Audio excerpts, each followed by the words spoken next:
Hello दोस्तों, आज की कहानी है पंचतंत्र की कहानी में पांचवी कहानी है महामूर्ख नाई।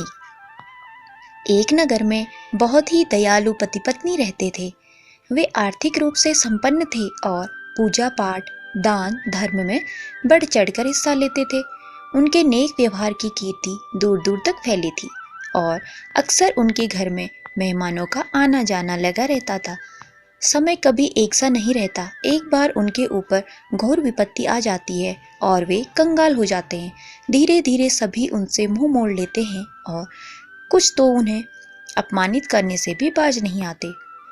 पति पत्नी इसे अपने पिछले जन्मों के कर्म का दंड मान लेते हैं और दरिद्रता में अपना जीवन यापन करने लगते हैं। एक दिन उनके द्वार पर एक चमत्कारी भिक्षुक आता है और भिक्षा मांगने लगता है। घर में कुछ नहीं होता। पति पत्नी असमंजस में पड़ जाते हैं कि भिक्षुक को क्या दान दें। जब कुछ नहीं मिलता तो दंपति घर में बचा मुट्ठी भर चावल भिक्षुक को दान कर देते हैं। भिक्षुक अंतर्यामी होता है। वह इस दान से अति प्रसन्न हो जाता है और उनसे कहता है, मैं कल सुबह तुम्हारे द्वार पर फिर आऊँगा।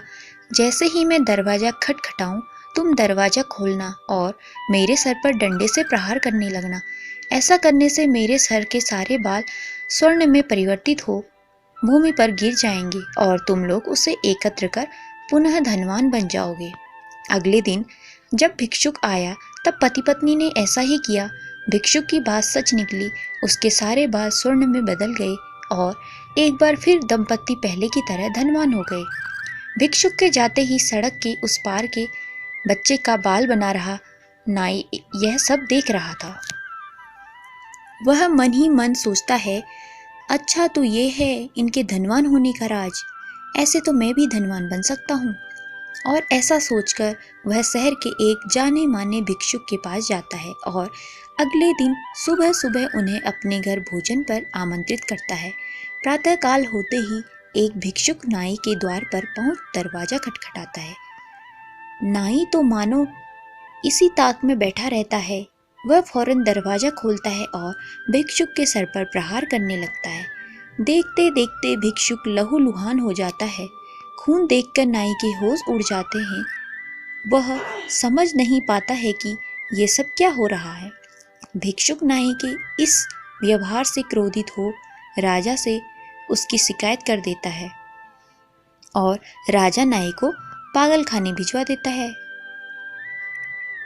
दोस्तों, किसी का अंधा अनुसरण नहीं करना चाहिए वरना बाद में पछताना पड़ता है। दोस्तों, अगर आपको ये कहानी पसंद आई हो तो हमारे चैनल को सब्सक्राइब कीजिए और ये वीडियो शेयर कीजिए।